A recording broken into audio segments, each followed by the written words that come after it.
Dan sempat ada salah satu anak yang di tengah itu salah diagnosa. Aduh. Dan hampir saja saya kehilangan. Pasti perjuangannya tidak mudah ya. Kita yang dengar mungkin seperti cerita biasa, tapi buat ibu yang ngejalanin, lalu sama ibu yang udah punya suami, punya anak, tapi kuliahnya kenceng sampai S3 juga. Keren ibu. Wah, ini sampai ibu tadi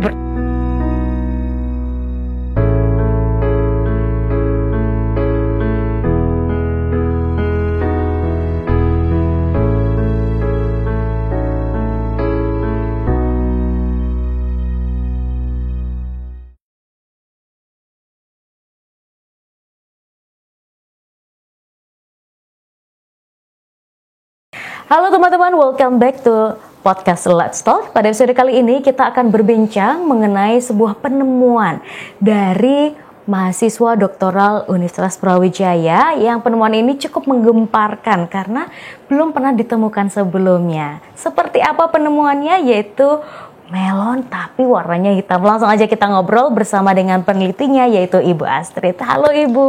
Halo Ibu. Gimana kabarnya hari ini? Baik. Luar biasa. Mungkin sebelum kita ngobrolin soal melonnya tadi, monggo perkenalan lebih lanjut terlebih dahulu. Siapa sih sosok Bu Astrid ini? Iya, saya seorang ibu-ibu muda ya. Wah. Ibu-ibu muda yang mempunyai mimpi tinggi untuk memberikan motivator kepada ketiga anaknya. Wah, Masya Jadi Allah. tugas utama saya sebenarnya adalah seorang ibu gitu. Dan mempunyai ingin eksplor untuk ke dunia bidang pendidikan. Wah, gitu, kalau kesibukannya apa Bu saat ini? Mengajar dan konsultan. Wah, luar biasa. Nah, ini kan mau ngomongin soal melon hitam yang Ibu temukan dan ini merupakan disertasi yang saat ini sedang dikerjakan. Nah, ini sebelum menemuin melon, apakah memang ada ketertarikan atau cerita khusus kok mau meneliti melon Bu? Atau ada cerita tersendiri? Jadi sebenarnya melon ini adalah pilihan ketiga yang mana saya sebenarnya idealisnya adalah stroberi. Saya peneliti stroberi yang membuat persilangan stroberi. Namun kalau di stroberi kan lama ya, 2,5 tahun baru satu populasi. Sedangkan di S3 kan harus ada 3 tahapan yang harus kita lalui. Jadi pembuatan populasi, pengujian dan evaluasi. Kemudian dipilih atau diberikan masukan oleh profesor saya ada 2 yaitu timun mas dan melon. Saat itu saya mencoba mengeksplor timun mas, ternyata saya menjadi pasien COVID. Oh ya Allah. Jadi akhirnya saya tidak meneruskan itu, kemudian sama profesor saya ya sudah melon aja gitu. Nah dari situ saya mengeksplor beberapa genetik melon yang saya cari dengan beberapa kriteria. Nah, kemudian saya iradiasi sinar gamma di Jakarta. Wah, penelitiannya sampai ke sana, Bu? Iya. Luar Gitu. biasa. Itu di apa namanya musim Covid itu. Lumayan sih. Berarti sudah neliti sejak mulai 2020-an berarti Bu ya? 2020-an. Luar biasa. Kalau melon yang sering kita temui itu sebenarnya apa aja sih Bu? Yang ada di pasarannya paling yang saya tahu yang melon hijau, terus yang dalamnya orange itu kan yang umum. Nah kalau melon hitam ini apakah sebelumnya sudah pernah ada yang unik seperti ini atau seperti apa sih Bu? Ya, jadi melon hitam ini adalah dari beberapa genetik yang saya teliti itu tadi, yang saya pilih, kemudian saya iradiasi sinar gamma di Batan, Jakarta. Kemudian ada tahapan 1 yaitu pembuatan populasi yaitu di M0, itu masih belum ada perubahan sih Mbak. Jadi di M1 itu ada segregasi yang sekian banyaknya. Jadi dari 1.800 menjadi 4.500, kemudian bertambah dan kemudian saya seleksi menurut kesukaan feeling saya ya, karena saya lebih cenderung ke kualitas buah. Jadi harapannya melon yang ada di hotel, yang ada di supermarket atau yang ada di pasaran itu memang rasanya tuh manisnya sempurna, dalam arti yang memuaskan kita. Kan biasanya kita beli kok banyak yang cuman crunchy ataupun nggak manis, sepok kayak gitu-gitu. Terus habis itu di M2-nya baru saya menemukan yang jenis warna hitam. Jadi ada sebarannya. Jadi ada hijau kehitaman, hitam kehijauan, ada hitam bintik-bintik putih, ada yang hitam polos, dan ada yang bernet tapi hitam. Tapi hitamnya sebagian, hanya sebagian sini hitam, di sini yang hijau gelap, seperti itu. Nah, waktu itu saya menemukan di lapangan, di tahap akhir penelitian, itu saya kira kok kenapa jadi hitam gitu kan, makanya saya kasih namanya pakai bahasa Arab sawade, yang artinya menjadi hitam. Nah, kemudian saya teliti dengan warna color chart apakah ini beneran hitam, karena kan warna hijau hitam ini kan ada beberapa mirip kelasnya ya. Kemudian kalau kamera saya resolusinya rendah alias ya mungkin murah ya, bukan dengan yang harga mahal, itu kelihatannya hasilnya warnanya hijau gelap. Yang gelap, tapi sebenarnya kalau ditampak di lapangan itu benar-benar hitam. Makanya saya membawa yaitu alat color chart untuk membuktikan bahwa ini tingkatan warnanya mendekati warna hitam kah, atau hijau kehitaman, atau bahkan hijau gelap, seperti itu sih Mbak. Nah, kemudian dari yang Ibu teliti yang akhirnya paling menonjol yang mana itu Bu? Tadi ada macam-macam. Dari yang menonjol itu adalah yang hitam polos berdaging orange. Dan itu insya Allah kalau tidak salah ya, itu satu-satunya yang ada di dunia. Keren. Karena yang kemarin saya sempat mencari explore di Perancis, dan Noir de Carmes, itu saya kira melon, ternyata itu belewa. Sehingga yang melon black skin yang tidak sengaja saya rakit atau saya temukan di lapangan, itu adalah yang satu-satunya di dunia itu. Wah, dan itu ditemukan oleh Bu Astrid dari Indonesia, mahasiswa Universitas Brawijaya. Wah, semua ikut berbangga Bu nih ya, kalau bisa akhirnya hakinya juga lolos. Sedangkan sekarang sedang proses Bu. Iya, sedang proses haki. Wah, ini kalau sampai ada yang ketahuan sama yang lain nih, berarti khawatir ditiru Bu ya. Iya. Tapi susah juga niru seperti ini, kan butuh proses Bu untuk bisa menemukan. Prosesnya itu kita menseleksi dari ribuan tanaman Mbak, dari ribuan bibit. Jadi kita mendapatkan dari kita membuatnya awalnya 1.800 ya populasi.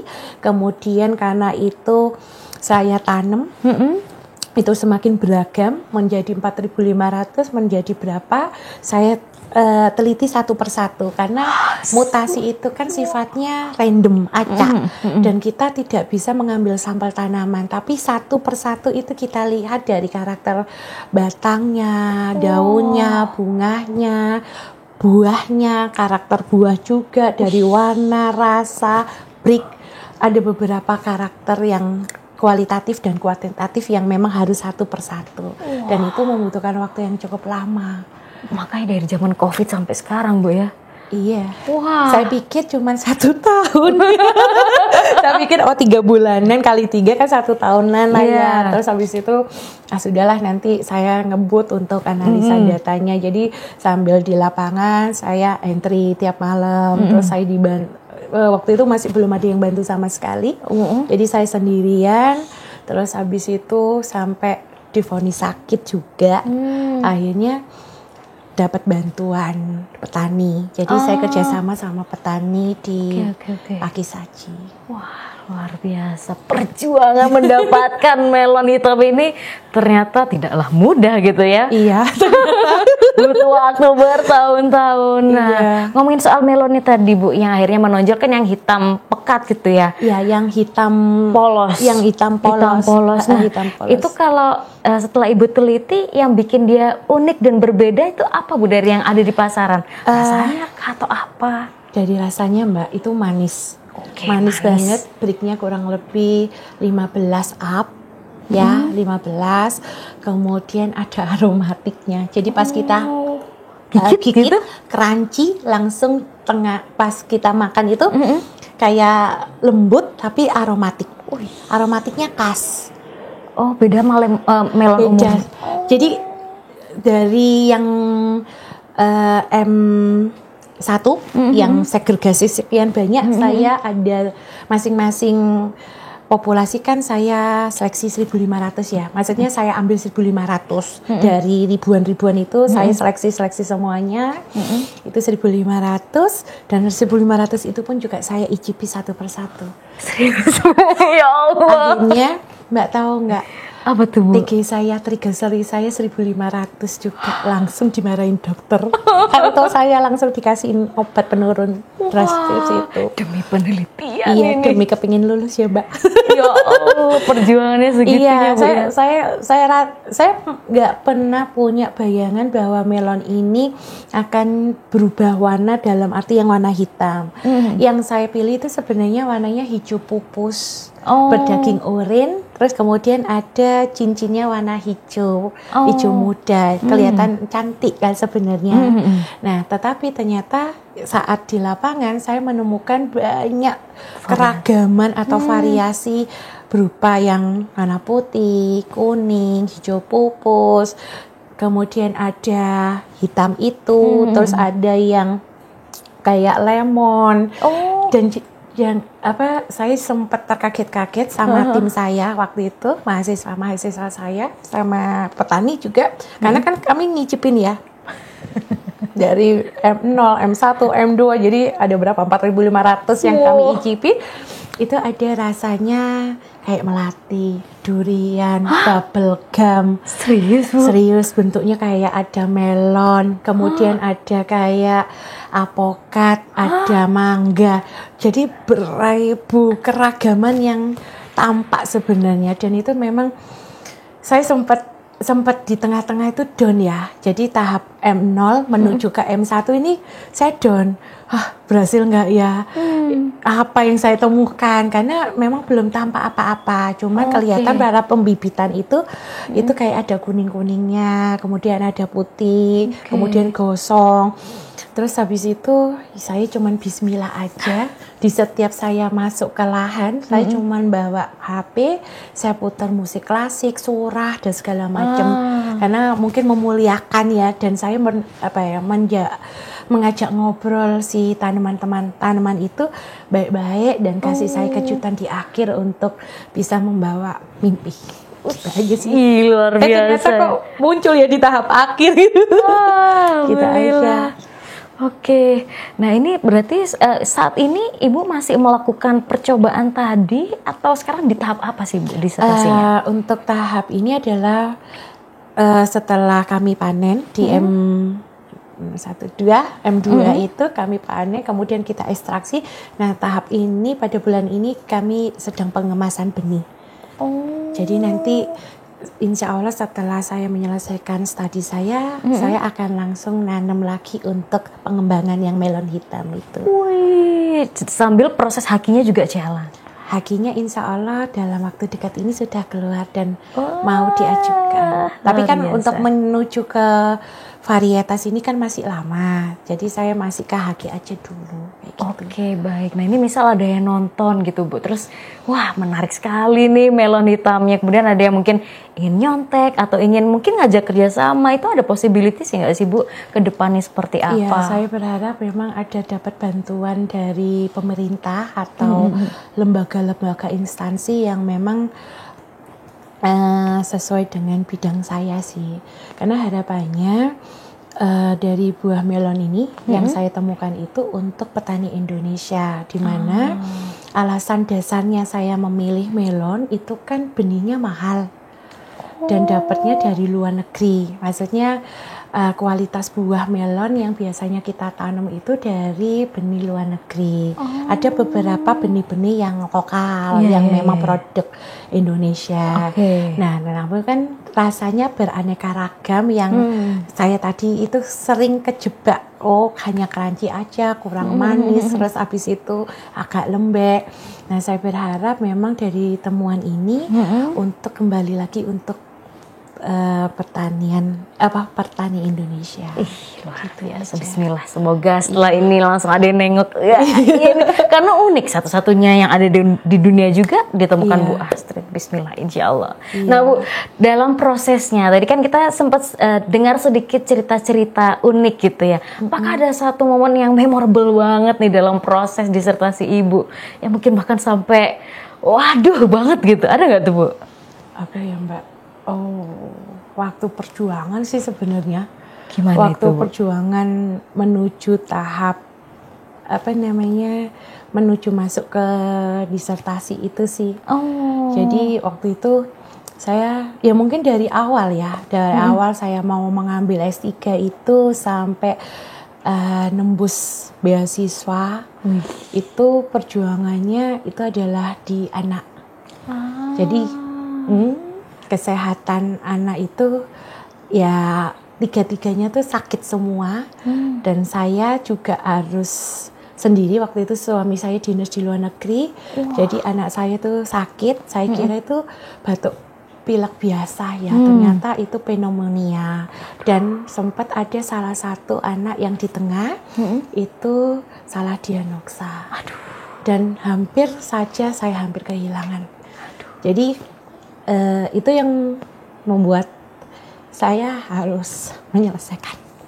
Luar biasa sekali ya, dalam kondisi Ibu juga punya tanggung jawab anak, tapi tetap semangat untuk bisa lanjut studi, bahkan niatnya mulia loh, ingin bisa mengembangkan pertanian di Indonesia. Hasil disertasinya juga ingin dikembalikan ke petani Indonesia. Ini jadi bikin semangat teman-teman ya yang masih studi S1. Ayo yang masih mungkin kuliahnya males-malesan, malu sama Ibu yang udah punya suami, punya anak, tapi kuliahnya kenceng sampai S3 juga. Keren Ibu. Wah, ini sampai Ibu tadi berkaca-kaca aduh. Karena pasti perjuangannya tidak mudah ya. Kita yang dengar mungkin seperti cerita biasa, tapi buat Ibu yang ngejalanin keren, luar biasa. Tapi di antara cerita itu ada cerita yang menyenangkan nggak sih Bu, yang juga wah ini memberi warna nih dalam proses Ibu melakukan disertasi? Anak-anak saya bangga dan menjadi tokoh motivator mereka untuk menggapai mimpi mereka, untuk mengeksplor keilmuannya mereka. Jadi waktu itu saat saya bilang, Bunda kayaknya di lahan nemu yang hitam nih, sambil tangannya gemeteran, karena menurut saya logikanya ini kan warna hitam ini kok kayaknya nggak nemu ya, sambil saya lihat di internet. Kok nggak ada, yang ada malah labu hitam, semangka hitam dan segala macam. Terus sambil saya cerita sama anak, terus akhirnya saya tunjukkan ke foto, terus mereka menyatakan tiga-tiganya saya bangga sama Bunda. Masya Allah, ikut merinding dengar ceritanya. Kalau boleh tahu anaknya usia berapa aja nih Bu? Usianya 10, 8 sama 6. Dan anak pertama saya itu adalah tanaman stroberi, tanaman kacang mint dan anggrek. Jadi Fragaria aster ananasa, kemudian Vigno arvensis dari Vignaceae specuendalis dan Mentha arvensis, kemudian Luisio trichorisa dari Louisiana trichorisa. Saking cintanya dengan dunia pertanian Ibu ya. Iya. Sampai nama anak-anaknya juga seperti itu. Ini mungkin jadi PR buat gurunya kalau di sekolah mau ngabsen sebentar gimana manggilnya gitu ya. Iya, kayak gitu. Oke. Wah, ini kayaknya anak-anaknya juga ke depan akan jadi peneliti dan akademisi nih seperti Insya Allah. Luar biasa. Kemudian next step-nya setelah Ibu melakukan semua perjuangan ini sampai di tahap yang sudah seperti ini pula, adakah planning berikutnya? Planning berikutnya mungkin satu ya, untuk bisa kalau misalnya melon ini udah benar-benar tahap stabil dan diajukan ke varietas, itu saya maunya memang ke petani. Dan salah satunya juga adalah untuk mengekspor buah melon hasil karya anak bangsa ke luar negeri. Tembaknya adalah Amerika dan Jepang. Masa melon dari luar negeri yang masuk ke Indonesia, gantian dong Indonesia yang mengirim ke sana. Ini karya anak bangsa ya. Kalau sekarang trennya kabur aja dulu maka balik kalau Ibu. Kita bawa karya kita malah ke luar negeri gitu Bu ya. Luar kita biasa. harus bangga sama Indonesianya. Gitu ya. Mungkin itu kali ya, karena saya dapat beasiswa dari LPDPRI. Keren sekali. Buat saya waktu wawancara, apa yang kamu ingin? berikan ke Indonesia, yaitu perakitan varietas. Saat itu saya bilangnya sih stroberi, tapi gak apa-apa deh, pokoknya perakitan varietas untuk petani Indonesia. Lah kok alhamdulillah ya keturutan. Ini buat teman-teman yang nggak tahu, beasiswa LPDP itu beasiswa yang sangat sulit ditembus, Bu ya. Banget. Berapa kali Bu, kalau boleh tahu percobaan? 1 kali. One shot lolos, Bu? Iya. Wah, ini harus ditiru ini ya. Kalau misalnya ada teman-teman yang pengen tanya-tanya gitu, boleh nggak Bu soal pemuliaan bibit, mungkin soal LPDP gitu, boleh kontak Ibu kemana nih kira-kira? Boleh. Di Fragaria Aster. Instagram Bu ya, berarti Instagram. ya. Boleh nih, misalnya teman-teman mau tanya, boleh Bu? Boleh. Saya sudah ngeloloskan atau mendampingi teman-teman saya itu mungkin sebanyak 5-7 orang yang lolos LPDP. Keren, luar biasa. Kayaknya saya habis itu mau tanya-tanya deh. Masa kalah sama Ibu yang semangat seperti ini, yang teman-teman yang jauh lebih muda juga harusnya tetap semangat. Nah, ini saatnya kita tanya, apa sih yang memotivasi Ibu sampai sejauh ini? Kemudian apa sih pesan Ibu buat anak-anak muda, terutama yang sekarang masih menempuh studi S1? Kira-kira seperti apa sih, Bu? Ingin motivasi terbesar saya ya, ingin ayah saya bangga bahwa saya bisa menunjukkan karya nyata berdasarkan saya sendiri, bukan nama besar yang ada di belakang. Itu jadi saya bekerja keras untuk mewujudkan mimpi saya.